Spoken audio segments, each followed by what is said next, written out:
What is good, my D-Sides Gay 1992, and today I'm back with another video. And what I truly want to speak on is us embracing our pain and embracing the struggles that we've been through.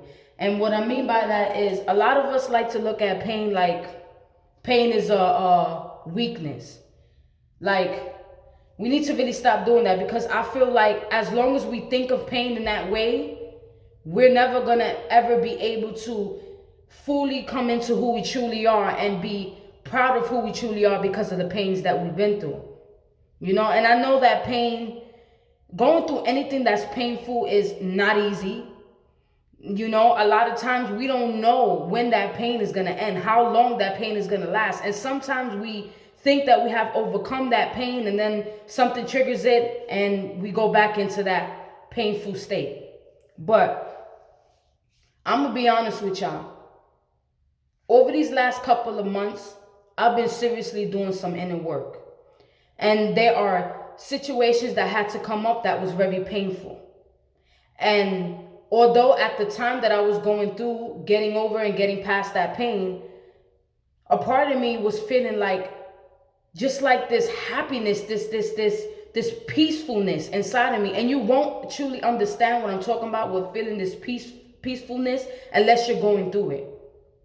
And that peacefulness is like you become unstoppable. You become like nothing in this life can make me be just nothing. Like nothing in this life can overcome me, overpower me, none of that. And we have to stop pointing the fingers at people's painful situations that they're going through, because us being humans and us living in the same world, we all go through things.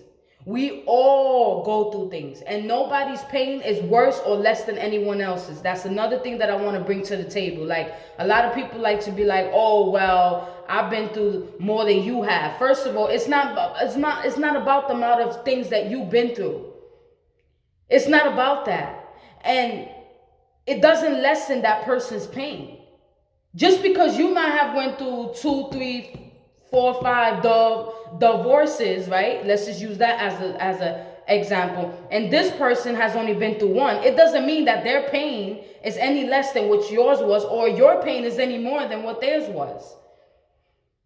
People have to understand that each and every one of us have trauma inside of us. We have triggers. We have things that some of us know about and some of us don't know about. We don't know about every pain that we have unless we do that inner work to figure out what our triggers are and why we're being triggered by certain things. So until we fully do that inner work, we're not going to know everything that's going to trigger us. Painful experiences, people like to look at that as something like, ooh, I need something like, stop.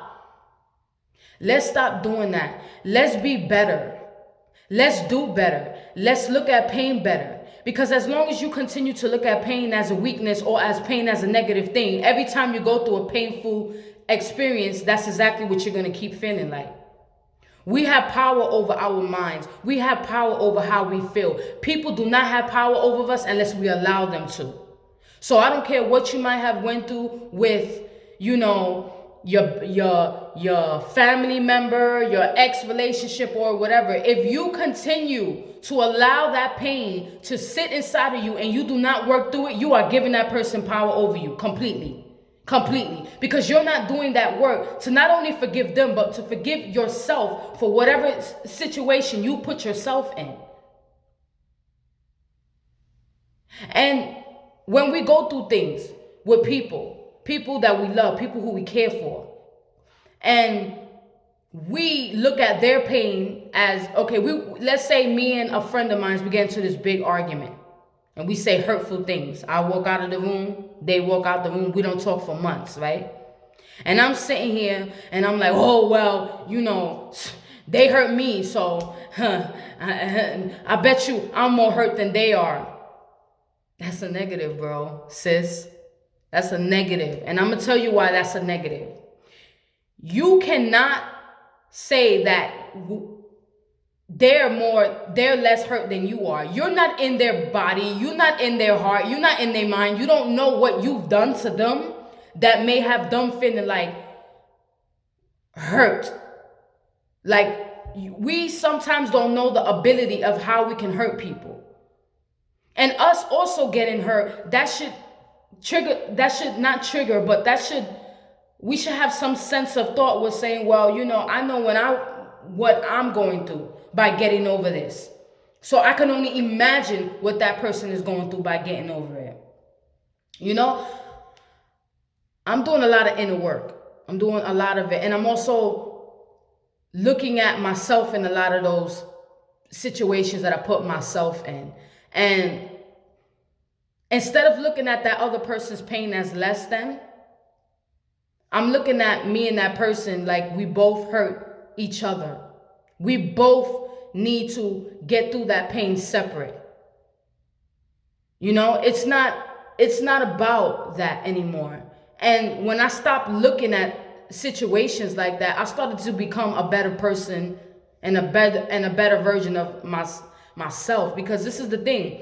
When we point fingers and we blame, we putting ourselves in the victim box. And why I call it a victim box is because that box is tight and it's locked.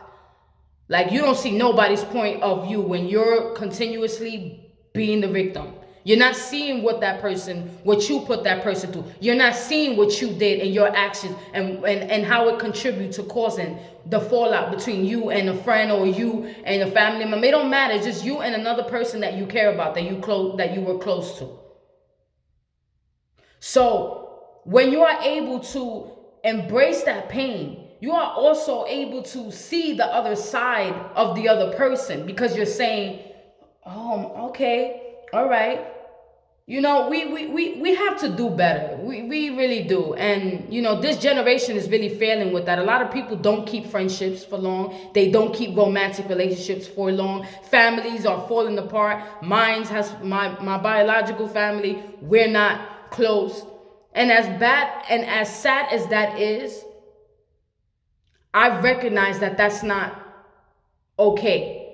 Because in every relationship, there is a moment where we can repair that relationship, if depending on how sour it went or whatever. I'm a person of optimism. So I believe that even if it was a bad situation, with time, space, and healing, anything is possible. People can come back together. They can have a conversation, choose to go their separate ways, or they can come back together, have a conversation, and choose to rebuild it. Whatever you and that person decide to do, and the ending is between you and that person. But as long as you're able to go to that person and you and that person are able to both sit down and embrace each other's pain, that's the best part about it. Because you're not saying to that person, oh, but what you put me through was worse than what I put you through. No, we're not doing that. We're not doing that. We're not pointing fingers. We're not. We have to become a better role model for the next generation that comes in. Because if we don't know what we're doing, and we're just effing it up for the next generation that comes in. And that's a whole different other topic that I will make a different video on. But yeah, that's what I just basically wanted to touch on, is embrace your pain and stop feeling like pain is like a weakness. Pain is a negative thing. Let's start looking at pain as a positive thing, as something that inspires us to grow, something that inspires us to be better to people, be better to ourselves. Simple. Have a better relationship with God. How about that? That's like amazing. To have a better relationship with God is beautiful. Because when you have a better relationship with God, you feel a peace inside of you that you never would have felt if you have not developed that relationship with God, or whoever you guys may believe in. It doesn't matter. There's no judgments here. What you believe in, I respect that. And what I believe in, I will hope you respect that.